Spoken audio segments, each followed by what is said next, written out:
Todas las mañanas, a las 5:30, ella encendía las luces del café y dejaba una taza expuesta en la mesa junto a la ventana, como si la taza fuera un faro para las vidas que llegaban a comenzar. El aroma del café recién molido llenaba el local, caliente y amargo, y el sonido rítmico de la máquina de espresso marcaba un latido que devolvía orden al barrio. El anciano de sombrero de fieltro aparecía siempre a las 6 en punto, con pasos lentos y mirada ausente. Y ella, Lucía, cortaba una rebanada de pan, ponía mantequilla y le dejaba la taza tibia sobre el plato sin hacer ruido, como quien protege a alguien de su propia soledad. «Buenos días, don Ernesto», decía ella con voz baja, como quien no quiere romper el hilo frágil entre él y el mundo. «Buenos días, niña», respondía él, con la voz quebrada que llevaba historias pegadas a las cuerdas vocales. La escena era pequeña y repetitiva, y al mismo tiempo contenía todo. La luz de la mañana tocaba la superficie de la mesa y dibujaba líneas de polvo, la cortina vibraba con un viento que venía de la calle. El olor a pan tostado tenía notas de manteca y memoria. Para la clientela habitual, aquello era apenas un detalle, un encanto del café, pero para Lucía era una obligación moral, una manera de reconocer que algunas personas necesitaban más que alimento, necesitaban compañía. Ella no buscaba reconocimiento. Trabajaba largas jornadas, contaba las monedas con dedos callosos y mandaba parte del sueldo a su hermano que estaba enfermo. Su empleado, don Omar, le decía a veces, «No pierdas tiempo con fantasmas», mientras apilaba platos con gesto cansado. El dueño del lugar, Raúl Montenegro, quiso siempre que el café fuera rentable, ordenado, eficaz. Creía que el tiempo era una cifra que se convertía en facturas. «Lucía, deja de perder minutos con cuentos. Aquí la gente viene a consumir, no a filosofar», le decía en voz alta para que todos oyeran. La frase cortó la mañana como un ventanal que se rompe. Había crueldad en la franqueza de Raúl, una crueldad que se alimentaba de horarios y balances. «No me pidas clemencia por los clientes que no pagan», añadía, con una sonrisa que no alcanzaba los ojos. Los murmullos en la barra se hicieron más densos, como nube que presagia lluvia. Don Ernesto, que había depositado una moneda en la mesa, se acomodó el sombrero y salió sin despedirse, y Lucía respiró un silencio que sonó a ofensa. «¿Por qué lo haces?», le preguntó una mañana Marta a la cajera, mientras fregaba la cafetera con movimientos repetidos. «Porque si no, alguien lo hará», respondió Lucía, «porque alguien tiene que sostener lo que otros abandonan». Marta soltó una risa cansada. «Eres demasiado blanda, Luchi». «No es blandura», replicó Lucía, «es memoria. Mi madre me enseñó a ver a los que nadie ve». Las palabras flotaron y cayeron sobre la mesa con el mismo peso de la rutina. Esa pequeña tensión se convirtió en un motivo cotidiano de humillación. Raúl empezó a regañarla frente a los clientes. «Si no vendes, no hay café para nadie», dijo una tarde, empujando una taza con la palma de la mano hasta el borde del mostrador. La vergüenza se acomodó en el pecho de Lucía como un calcetín húmedo. Esa noche, después del cierre, Lucía fue a casa con las manos calientes por el trabajo y la cabeza llena de cuentas. En su habitación, la radio murmuraba noticias. El olor a sopa se mezclaba con la caja de medicamentos encima de la mesa, y la carta del hospital todavía no respondida dormitaba entre facturas. Se preguntó si había hecho mal al dar más tiempo a don Ernesto. Se preguntó si era capaz de resistir la presión del dueño y además seguir pagando la medicación de su hermano. Cerró los ojos y oyó la risa contenida de Raúl, un sonido que le recordaba a una cerradura que gira y deja fuera a los buenos. ¿Volvería el anciano al día siguiente? ¿Valía la pena mantener una rutina que la dejaba cada vez más agotada? A la mañana siguiente, la campanilla del café sonó distinto. No fue el tintineo conocido, sino pasos firmes, zapatos lustrados, un murmullo de voces distintas. 3 hombres entraron con chaquetas oscuras y maletines. Uno llevaba una corbata demasiado ajustada, otro un portafolios con cerradura, el tercero unos guantes que le hacían las manos más grandes. La clientela se quedó inmóvil. Don Omar dejó la escoba en seco. La tensión llenó el aire como una prensa. «Buscamos al señor Ernesto», dijo el de la corbata con voz educada pero compacta.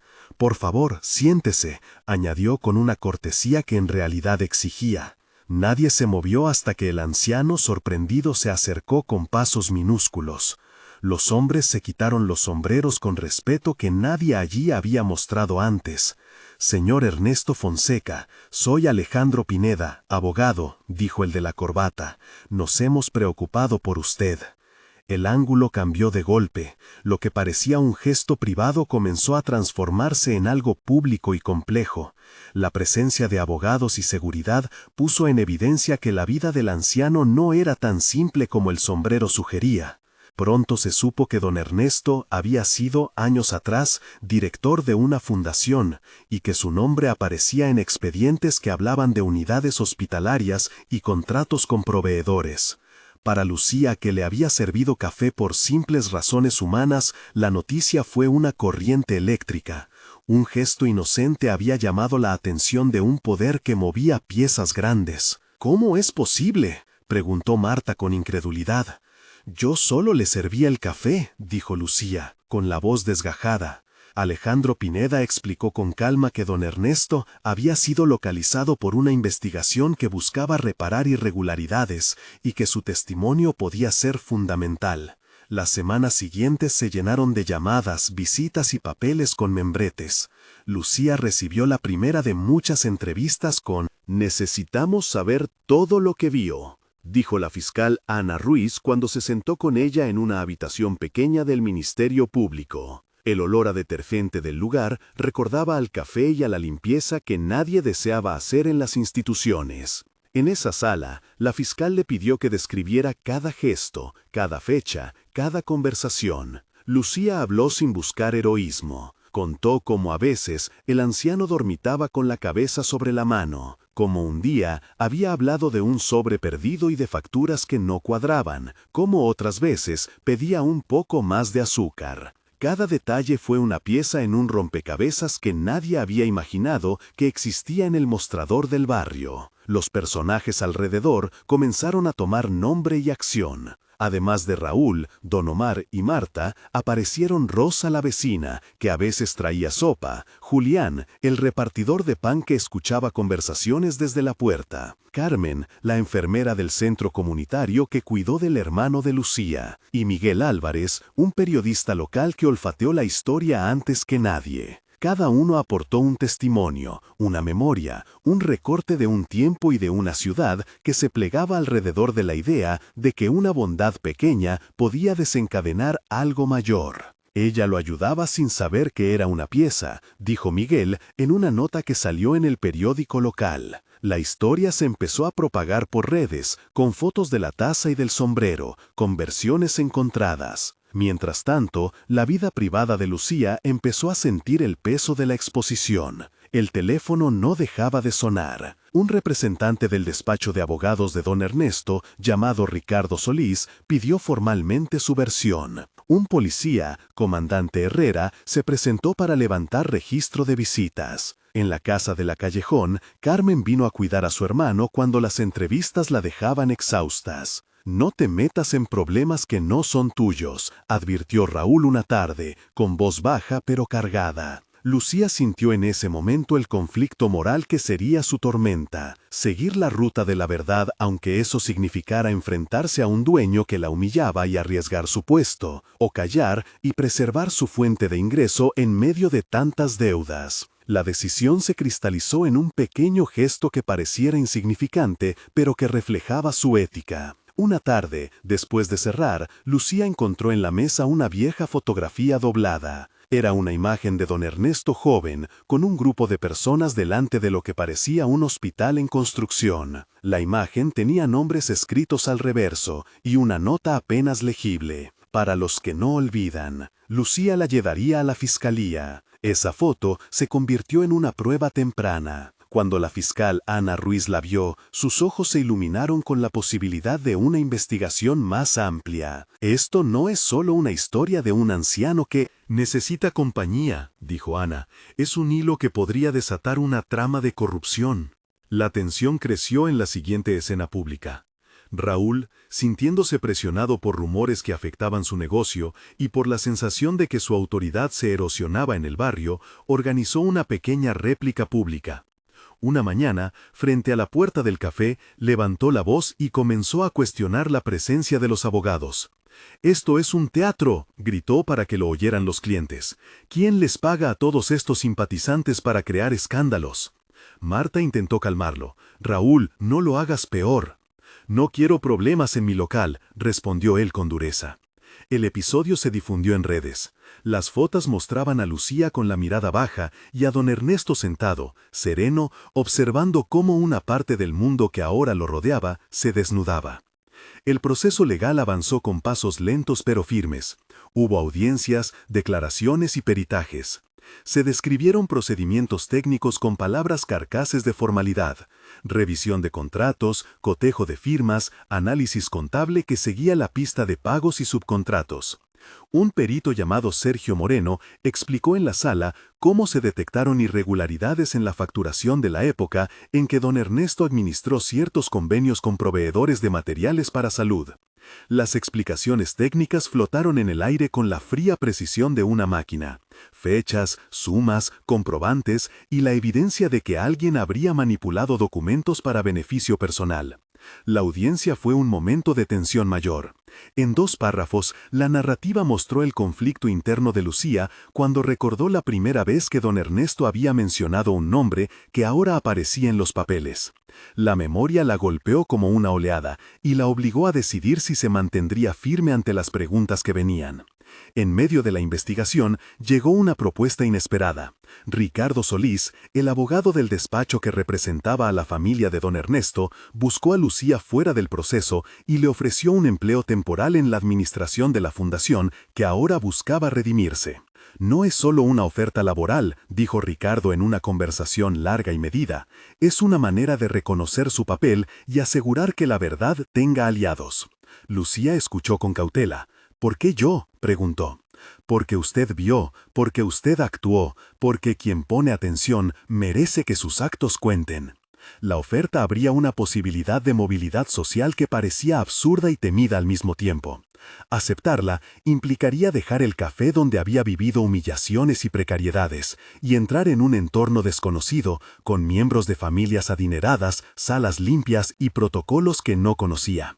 La mudanza a un mundo nuevo fue una escena de choque cultural y adaptación.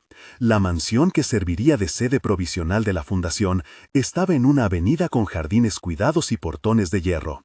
La limusina que la recogió olía a cuero y periódico nuevo. Dentro, la gobernanta, doña Beatriz, con voz firme y manos siempre ocupadas, le mostró los espacios y le habló de la disciplina. «Aquí todo tiene un protocolo», dijo. El personal le presentó a los miembros del consejo. Elena Duarte, filántropa y presidenta del comité. Iván Salcedo, contador. Sofía Mendieta, coordinadora de proyectos. Cada nombre venía con una función y una distancia social palpable. Lucía sintió fuera de lugar su delantal arrugado y el olor a café pegado a su ropa. Sin embargo, pronto encontró su lugar en pequeños actos: ordenar papeles, registrar llamadas, hacer de puente entre la comunidad que conocía y la estructura nueva que estaba por reconstruirse. Mientras tanto, el antagonista no se había rendido. Raúl, herido por la exposición, buscó la manera de desacreditar a Lucía. En complicidad con un fotógrafo local llamado Héctor, comenzó a distribuir imágenes manipuladas en las que se sugería que Lucía exigía dinero a cambio de silencio. El rumor se propagó. Una mañana, la cuenta de redes de la fundación explotó con comentarios malintencionados. La presión mediática llevó a la familia de don Ernesto a preparar una estrategia legal y comunicacional. Miguel, el periodista, decidió investigar la fuente de las fotos y encontró que Héctor había sido pagado por un tercero cuyo nombre se repetía en varios extractos: el de un proveedor que había perdido contratos durante las investigaciones. La exposición pública alcanzó un punto crítico y requirió la intervención de abogados.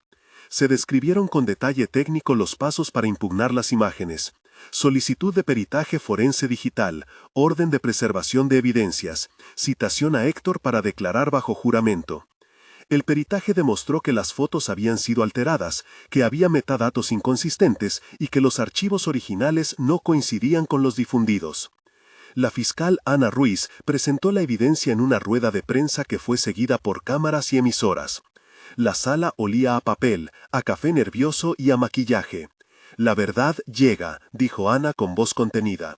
«No permitiremos que se manche la honra de quien ha sido testigo y víctima». En la cúspide del conflicto se vivieron momentos de tensión que marcaron decisiones definitivas. En uno de ellos, Lucía recibió la visita inesperada de la madre de Raúl, una mujer llamada Beatriz Montenegro, que con voz quebrada dijo: «Mi hijo está desesperado, teme perderlo todo». Las palabras abrieron una grieta en la percepción que se tenía del antagonista. En otro momento, don Ernesto, en una declaración pública registrada por televisión, pronunció frases que conmovieron. «Ella me sirvió la humanidad cuando la ciudad me dio la espalda», dijo. La frase se convirtió en lema para quienes defendían la integridad de Lucía. Un tercer momento de tensión ocurrió cuando el proveedor acusado respondió con una demanda por difamación. Las instancias judiciales se llenaron de documentos, de testigos y de interrogatorios que exigieron resistencia moral. La sentencia parcial favoreció la verosimilitud de la investigación. Se ratificó que había indicios suficientes para continuar el proceso y que algunas personas vinculadas a la gestión anterior debían rendir cuentas. La palabra justicia apareció en titulares y en motiferes. Conversaciones de barrio. Para Lucía, la resolución fue una mezcla de alivio y conciencia de que la lucha apenas empezaba. La recompensa tangible llegó en pasos concretos. Ordenaron reparaciones para el hermano enfermo, la fundación ofreció una beca de formación a Lucía y se dispuso un fondo para atención médica. La indemnización y la posibilidad de tratamiento fueron datos que transformaron su realidad inmediata. El epílogo se compuso en varios tiempos. A un mes, Lucía recibió una carta formal de disculpas de Raúl, que la reconocía públicamente y devolvía la dignidad, con palabras que habían tardado en llegar. El barrio celebró con una comida popular donde la vecina Rosa preparó arroz y frijoles, y Julián trajo pan fresco. Lucía, sentada en la mesa, notó cómo la taza que siempre había dejado vacía, ahora se llenaba de miradas agradecidas. A 3 meses, la fundación había reorganizado sus programas y Lucía empezó un curso de administración que pagaba la beca. Elena Duarte la presentó en un acto donde habló de redes de apoyo y de la necesidad de proteger a quienes ayudan sin buscar fama. La solidaridad necesita estructuras, dijo Elena, con tono serio y cálido a la vez. A 6 meses, el veredicto final encontró responsables en varios contratos irregulares, se impusieron sanciones y se ordenó la reparación administrativa. Don Ernesto, ya más frágil, asistió a la entrega simbólica de un espacio comunitario que llevaría su nombre. La narrativa cerró con una reflexión sobre la idea de que un gesto cotidiano puede quebrar muros. La taza, la foto y la carta se convirtieron en símbolos que aparecían en discursos y en murales. Se agradeció a quienes sostuvieron la verdad. La fiscal Ana Ruiz por su persistencia, Ricardo Solís por haber ofrecido reparación, Carmen por el cuidado incondicional, Miguel por la investigación y Miguel por la voz que llevó la historia a la prensa. La última imagen fue la de Lucía sirviendo café en una inauguración, con la misma serenidad de siempre, pero con una postura más segura. Y una voz en off que decía: «Ser amable no es ingenuidad, es una forma de resistencia». Si esta historia mostró algo, fue que la bondad aislada puede activar cadenas que obligan a reparar, que la dignidad reivindica, que la solidaridad puede transformar procesos, y que, en una ciudad donde las noticias pasan como sombras, la verdad encuentra quien la sostenga. Si te conmovió esta historia, acompáñanos y suscríbete para conocer más relatos de gente común que con gestos sencillos cambió destinos. Seguir contando es una manera de cuidar la justicia y de honrar la memoria de quienes sostuvieron una taza hasta que la ciudad aprendió a mirarla.